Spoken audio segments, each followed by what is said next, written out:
कनिष्क का राज्यारोहण कब हुआ? तो आंसर है 78 ईस्वी में, अर्थात कनिष्क 78 ईस्वी में गद्दी पर बैठे थे। प्रथम जैन संगति कहाँ हुआ? तो प्रथम जैन संगति जो है वह पाटलिपुत्र में हुआ। उस समय शासक कौन थे? चंद्रगुप्त मौर्य, यानी उस समय मौर्य वंश का शासन था। सूत पिटक किस धर्म से संबंधित है? तो याद रखना है बौद्ध धर्म से।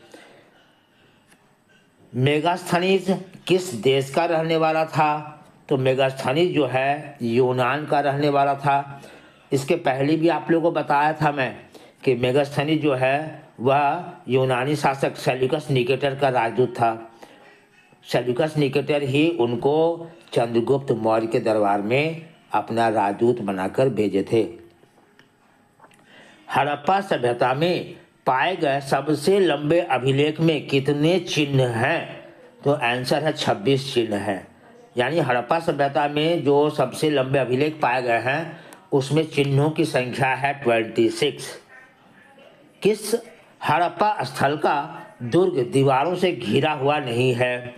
तो आंसर है लोथल। यानी जहाँ भी दुर्ग मिला है वो चारों ओर दीवारों से घिरा हुआ है, लेकिन लोथल एक ऐसा शहर है जहाँ दुर्ग दीवारों से घिरा हुआ नहीं है। लोथल में दुर्ग दीवारों से घिरा नहीं है। आरंभिक भारत का सबसे प्रसिद्ध विधि ग्रंथ था? तो आपको याद रखना है मनुस्मृति। इसके लेखक है मनु। उन्होंने ही सबसे पहले कानून से संबंधित ग्रंथ लिखे थे। हर्षचरित के लेखक कौन है? तो आंसर है बाणभट्ट। हर्षचरित बाणभट्ट ने लिखा। भारत में सोने के सिक्के सर्वप्रथम किसने चलाया? तो आपको पता होना चाहिए कि सोने का सिक्का जो है सबसे पहले कुषाणों ने चलाया। मालविका अग्निमित्रम किसकी रचना है? तो मालविका अग्निमित्रम जो है कालिदास ने लिखे हैं और ये सारी किताब संस्कृत में लिखी गई है। महायान एवं हीनयान संप्रदाय किस धर्म से संबंधित है?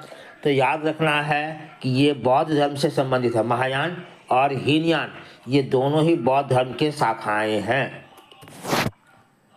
अजंता की गुफा किस राज्य में है? तो ये सर्वविदित है कि अजंता की गुफा महाराष्ट्र के औरंगाबाद जिले में है। हड़प्पा सभ्यता का सबसे बड़ा नगर था मोहनजोदड़ो। यानी हड़प्पा सभ्यता में जो 6 नगर मिले हैं उन नगरों में सबसे विशाल था मोहनजोदड़ो। ब्राह्मी लिपि को सर्वप्रथम किसने पढ़ा? तो ब्राह्मी लिपि को सर्वप्रथम जेम्स प्रिंसेप ने पढ़ा था 1837 में। कलिंग युद्ध के बाद अशोक किस धर्म को स्वीकार किया? तो कलिंग युद्ध के बाद अशोक ने कसम खाया था कि मैं आजीवन युद्ध नहीं करूंगा, इसलिए उन्होंने इस युद्ध के पश्चात बौद्ध धर्म को स्वीकार कर लिए थे और अहिंसा को बढ़ावा दिए थे। सिंधु सभ्यता की जुड़वा राजधानी है? सिंधु सभ्यता की जुड़वा राजधानी 2 शहर है। कौन कौन? एक हड़प्पा और एक मोहनजोदड़ो। ऐसा किसने कहा है? तो पिगट महोदय ने कहा है। यानी पिगट महोदय ने हड़प्पा एवं मोहनजोदड़ो को सिंधु सभ्यता की जुड़वा राजधानी बताए हैं। देवपुत्र की उपाधि किसने लगाए? देवपुत्र की उपाधि जो है कुषाण शासकों ने अपनाए थे। देवपुत्र की उपाधि किसने अपनाए? कुषाण शासकों ने। दिगंबर पंथी किसके कट्टर अनुयायी थे? तो जितने दिगंबर पंथी हैं वो सारे के सारे महावीर स्वामी के अनुयायी हैं। बौद्ध साहित्य की भाषा क्या थी? तो बौद्ध साहित्य जितने भी हैं लगभग बौद्ध साहित्य जो है पाली भाषा में लिखे गए हैं। निग्रंथ उपनाम किसका था? तो निग्रंथ उपनाम था महावीर स्वामी का। महावीर स्वामी ही निग्रंथ उपनाम से जाने जाते थे। हड़प्पा सभ्यता का नगर था 2 स्तरीय, यानी एक में बड़े बड़े अधिकारी और राजा ये लोग रहते थे और दूसरे स्तर में जो है कौन रहते थे? तो आम जनता रहती थी। भारतीय उपमहाद्वीप की पहली सभ्यता का विकास कहाँ हुआ था? तो आपको पता होना चाहिए कि भारतीय उपमहाद्वीप की पहली सभ्यता सिंधु घाटी सभ्यता के रूप में जानी जाती है। यानी सिंधु नदी के मैदान में उसके सहायक नदियों के मैदान में विकसित हुई थी। हड़प्पा की खुदाई संपन्न कराई किसने कराई?